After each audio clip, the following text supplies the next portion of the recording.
200, maybe 220 when I first heard of it, and I was, that's a little bit pricey. I wonder if this thing would have any legs. Yeah, okay. I mean, I think, well, I don't say we as in all, but I mean, I was definitely there too. I didn't get into it nearly as early as I would have liked, for sure. But it's the same thing with any type of investment, right? Like, what if we all got in Google in 2004, right? Who knows? So, All right, guys, we are live again. I mean, we've been live for a few seconds, but yeah. So I am so sorry, guys. On the YouTube, that my internet was like, nope, screw you guys. We are done. So yeah, we will go probably another 15, 20 minutes or so. If you guys want to keep talking, you go for it. I mean, I'm sure everybody is just loving this, and I will try to keep everything as stable as possible. Well, Jeremiah can maybe give us the brief kind of just overview. Like, what is your background that you have so much? Like I was just saying there a minute ago. About when I first heard of Bitcoin and everything, but I don't have that kind of in depth knowledge like you seem to have. Kind of give the no details necessary, but the brief overview of like how did you fall on this? yeah. So, the easiest, the biggest thing is that I don't sleep very much. I've averaged about 3 to 4 hours of sleep for the last 12 years or so. There's a lot of extra time in the day for me to just learn things. So that helps. As far as like crypto specifically, I was in equities, which like casual investor, had a few things in some index funds and a few single securities, and made some bad investments and like you do, and got burned on some shitty information, and not lost a lot, but lost enough where I just lost a lot of faith in dealing with the securities market. And I think like if anyone is dealing with GME, that it's kind of, that par for the course, just bullshit when it comes to securities and not having all the information, or probably, to be honest, more just me not fully understanding it because I was young and didn't really take the time then to really learn it, and just wanted to get out of it. So about 5 years ago, I pulled everything I had out of securities and then just started messing around in crypto, and didn't really get serious about building out a full portfolio in crypto and like really making it worthwhile and all that until about 2.5 years ago or so. And since then, have just like full force dove into learning everything I possibly can. Before that, I was, losing some, winning some, and just like burning through Bitcoin just to, which, in hindsight, 2020 was a stupid idea, but the halvening had just passed, so I was able to get Bitcoin for a good price, and then completely did not like pay attention to bull cycles and bear cycles when it came to crypto. Didn't really understand any of it. Didn't take the time to understand it because I just didn't have that kind of time in my personal life.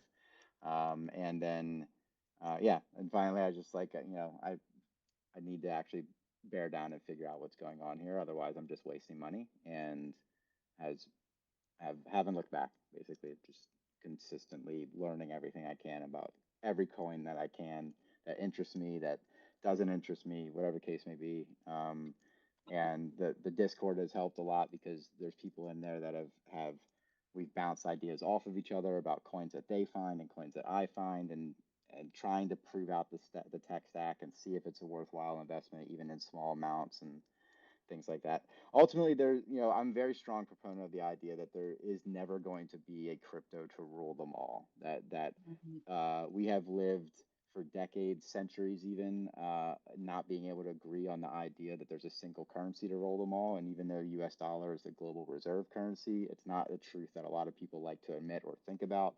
So realistically, I don't really count that. And crypto is not going to be any different. And I think that the mistake that Ethereum and Vitalik are kind of doing is, I think they're trying to build Ethereum as being the crypto to rule them all, and I just don't think that's realistic. It's one of the reasons why I really like the Cardano statement, mission statement, is because their goal is to fully understand that there's going to be other cryptocurrencies that are going to have more value, that are going to be more leverage, that are going to be perceived in the market as a quote better coin to invest in. But their goal and Cardano mainnet goal is to be essentially is essentially to be the blockchain to rule them all. So instead of it being the cryptocurrency that everyone uses, it's a fully interoperable blockchain that can understand how to move Ethereum transactions on the blockchain from Ethereum across the Cardano net and instantly transact into XLM or XRP or some other coin without having to pay transactional costs across the net. And it has a lot of extra growth potential, I think. So that's one of the biggest reasons why I like them. Well, yeah, it's almost an off-chain transaction, but it's on another blockchain. Yeah, Yeah. it's full interoperability, which is like a tier 3 crypto is fully sustainable, fully scalable, and fully interoperable. So it needs to be able to scale with growth. It needs to be able to deal with issues of energy consumption and things like that, and it needs to be able to transact in without any delay because it happens to be moving from a native chain to a non-native chain. Right. Otherwise, it's never going to be able to compete with the value that things like Visa have already established. Well, and so maybe when it's you got a potential to be like symbiotic, right? As instead of trying to be fully functional and do several things, maybe not so well, versus doing one thing really freaking well, doing it the best. But maybe there'll be like a symbiotic relationship there out of necessity, you know? Yeah, yeah. I mean, I think that's more of like the Dot Gavin Woods mission statement with Polkadot, which is Polkadot's a solid tier 3 as well. I have holdings there too. They're just going. He's going a little bit more like AWS way with it, which is fine. It's just a different approach to the same problem. Yeah, very cool. When you talk about the tier 3 characteristics, one of the things that there were three, but I think one of the things you said scalability, but you didn't manage throughput in terms of transaction numbers. Do tier 3 chain protocols have to have some inherent ability to scale and throughput as well in terms of transactions per second? Yeah, yeah. So the noding. I'm going to use Cardano as an example because I understand Cardano's tech really well, or at least I think I do.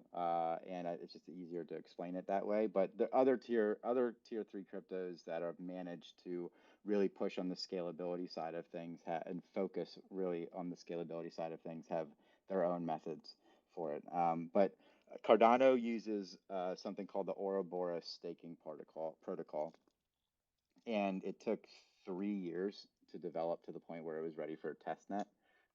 So Cardano was like slept on by a lot of crypto because it was seen to be like this, it's supposed to be this amazing thing that Charles Hoskinson who was part of the original Ethereum team, was going to create. And out of the gate, everyone was very hyped about it. And then basically it was 3 years or 2.5 years or so of very little information and very little growth and very little releasing to the roadmap.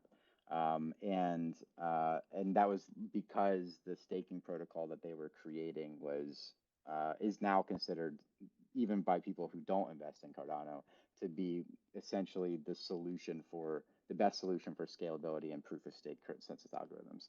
And the way that it works is it allows nodes, not parachains like Ethereum, but nodes to be running parallel to each other to simultaneously validate blockchain transactions that happen in clusters. So instead of Ethereum right now, where a transaction per second is a single coin that's being moved, a single transaction that is happening.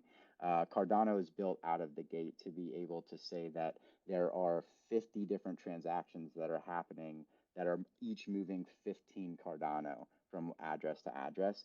It doesn't need to validate every single one individually if it puts them all in a node and validates the entire node at once.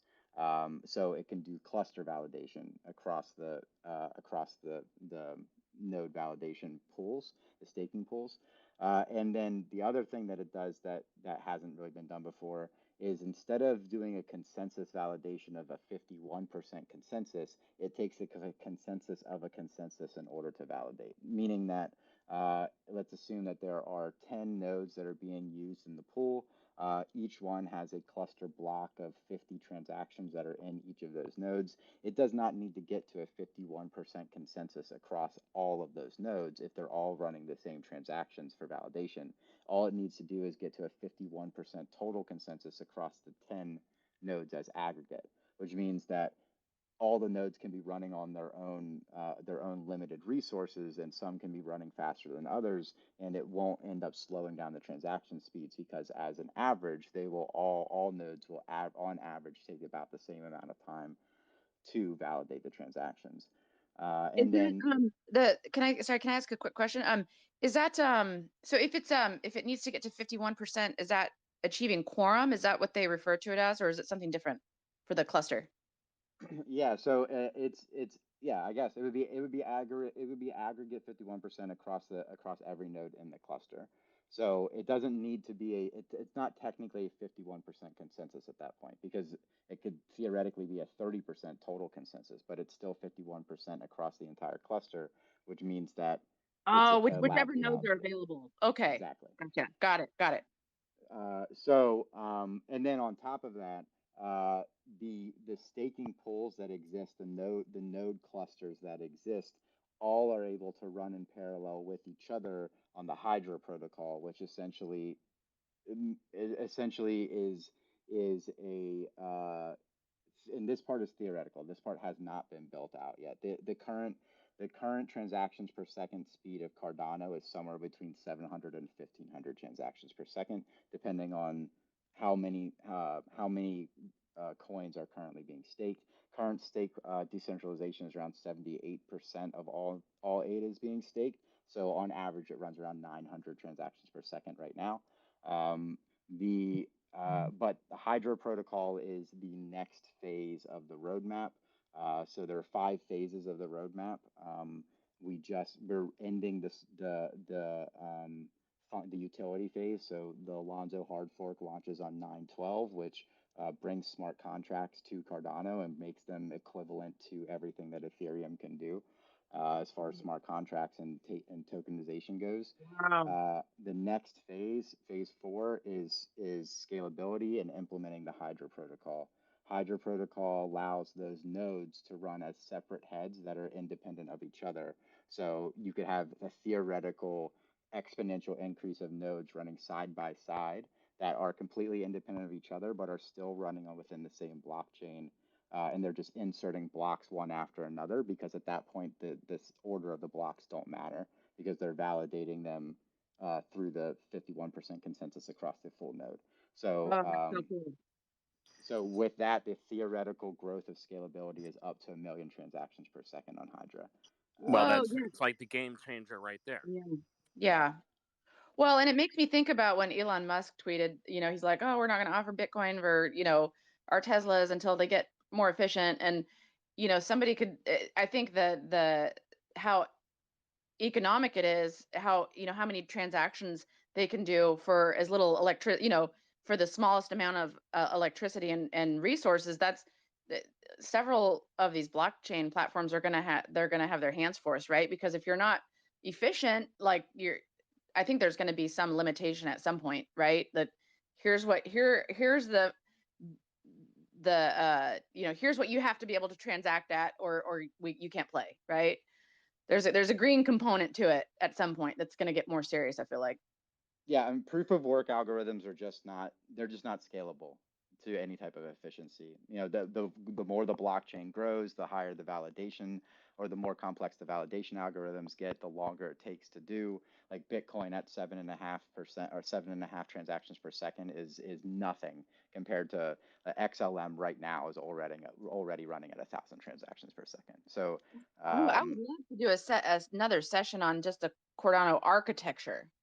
That would yeah, I be mean that'd be great. super cool. I mean, Yeah. Yeah, my we my can. favorite My favorite part about Cardano, I don't want to just like turn into like a love fest for Cardano, but my ultimately my Chill. favorite No, part I'm of just kidding. my favorite part of Cardano is the mission statements that exist within the Cardano Foundation and Phase 5 of the roadmap. So Phase 5 of the Cardano roadmap, once scalability, once staking is done, which is already done, once smart contracts are done, which will be done here shortly, once scalability is done with Hydra, the last step is data governance. And the final phase of Cardano before it's completely done is is is essentially removing all centralized governance of the entire network from the Cardano Foundation. The Cardano Foundation knows that at some point within the next 2 to 3 years, hopefully, it will no longer be in control of anything within Cardano. And that the entire governance of the full protocol of the tech that's running behind Cardano and the entire Cardano mainnet and every token that is built on it is running through the Project Catalyst voting algorithms for data governance and improvement and evolution and iteration of the tech stack. So, Oh my God, that's the subtext there though, is that such a great roadmap, because the protection, it's like, hey, we'd really love to add this thing, Uncle Sam or, NSA, we'd love to, but it's not possible. Like we can't do it. Our hands are tied. There is no governance. It's community based, and you can't insert yourself into this one part of the transaction. I think that's pretty cool. yeah, so the Ouroboros staking protocol, as part of it, every time a staking pool is rewarded a stake reward. So like I have all of my coins staked on Cardano, so I make Cardano based on I don't do anything. I just make stake coins. I just make money as interest, a better interest than I can get from any savings account. I average about a 4.5 to 5.5 APY right now. So the part of the algorithm, the Ouroboros stake protocol, is that every time staking rewards are awarded to the stake pool participants for the coins that they are staking on the transaction validation, additional rewards are taken out of the pool and given and put in a treasury that is fully managed by the algorithm itself. That treasury is linked to the Project Catalyst protocols, which already exist. They're just right now they haven't been turned to be fully automated. So because that's the phase 5. But even right now, the changes that happen within Cardano are fully voted on by anyone that owns Cardano is able to vote on the changes that are made to the Cardano mainnet during its construction. And they are rewarded for the votes that they make. So they're rewarded in ADA as a vote reward.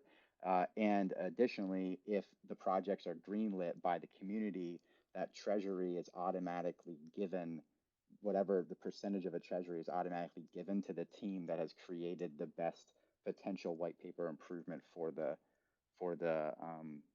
protocol in order to essentially pay them and fund them in order to improve the system. So perfect democracy, not subjective. Yes. Cool. That's awesome. That is awesome. That is super interesting. Thank you for going through that. My brain is officially fried, guys.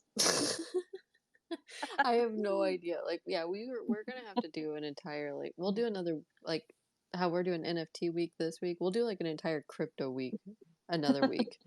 Because I feel like that's gonna that might have to take a month at this point. Yeah, we should call it architecture, like design decisions, because I think what Jeremiah is talking about is like, what are the fundamentals? What is the underlying architecture? Is it efficient? Is it something that needs to be, totally scrapped and rewritten? Why or why not? I think maybe like blockchain architecture between the major players, or I don't know. Kind of, how do you let's say just kicking ideas around here, right? Like you want to do like blockchain month, for example. Like what is the strategy you've used before to kind of identify people like Jeremiah who can come in and really do a deep dive and kind of lead the conversation from a technical perspective? Do your relationships grow organically, or Oh yeah. they do? Okay. Yeah, this is the brilliance behind how I formed Bullhouse. I allow open mic. That's why I do my podcast between Discord and Twitter Space. And I let people come up and they talk, and as they're talking, I can sit here and I vet some of the information, and I can see, okay, yes, either they're very knowledgeable or they are just full of shit. So yeah, usually some people like, well, people are talking, I sit here and try to Google whatever they're talking about if I don't know about it. And then, it's like I can build that relationship up with people very quickly. Because I have been in the community since January, so I've learned how to kind of piece together. Like Jeremiah can come in here and he just sits here and rattles on and on and on and on, and I'm just like, okay, I can't keep up. But there's pieces that I can pick out and I can start typing those up very quickly and make sure, okay, yes, this is this. And then after a certain point, you just go, okay, I'm just gonna sit back because he knows way more about this topic than I do. And that's something that I encourage everybody to do. Never be the smartest person in the room, because if you are, you're in the wrong room, Oh right? my God, that's so true. That's a great leadership quality, right? Like I don't know, but I can find someone that does know. And yeah, the loudest person in the room doesn't always equal the smartest person in the Oh room. That's God, for sure. oh God, no. Well, The loudest not person. today. Jeremiah is the smartest person in the room. That's great. This is really great. I mean, I but don't think it's I am. I don't want. I absolutely don't want to say that. There are many, like, I've met many people that are much more intelligent than me when it comes to crypto, for sure. Yeah. Yeah, Yeah. it's just a hobby, a passion of mine that I fully embrace. So I love bringing other people to it. That's all. Yeah, in DPS, I also, like radio, first time she ever came in was last night, and I've talked with her on and off throughout last night, and she kind of, I read through one first and first strike's conversation through the break room, which I laughed through quite a bit. I mean, it's very organic. I find people in very interesting ways. I will say that. Or But are I you love it. laughing at when I first got in there because I didn't really know Discord super well? I'm like, "Are you a bot?" He's like, "No." Oh Yeah. God. Well, and then I saw something. You're like, is it okay we're blowing this chat up? And he's like, yeah, because he's part of the staff. He's part of my staff, so he was kind of getting a kick out of that one. And he messaged me and he goes, I like her. And I was like, yeah, she's pretty good, isn't she? So yeah, we had a good little giggle with that. And so most of the people you'll hear that I bring up, like King Diamond Hands and Conway and all of them, that's a very organic relationship brought by Lady, which Lady, my Lady Love Songs, whatever you guys know her as. Me and her met back in January through AMC Only Discord, and she's just kind of been my little tag along, and we've been best friends ever since. Like we modded that Discord together, and we went through the trenches together. So that was a very organic relationship we formed. Yeah, I mean, I And found out about this place because Renzel brought Lady into the Discord that I'm a part of, and he oh, said like you should join for about GME, and so I joined about GME, and as much as I like talking about GME and the puzzle that exists there, again, I'm not a fan of securities. I love crypto. I'll talk crypto Mhm. for hours. oh, yeah, I can tell. No, and that's perfectly good. I love it. And that's the other thing with Bullhouse. We do look at everything. We look at crypto. We look at NFTs. We're looking at stocks and real estate and different commodities. We look at it all because it's all tied together one way or another. And so, if I know real estate, I know stock market, I know currency.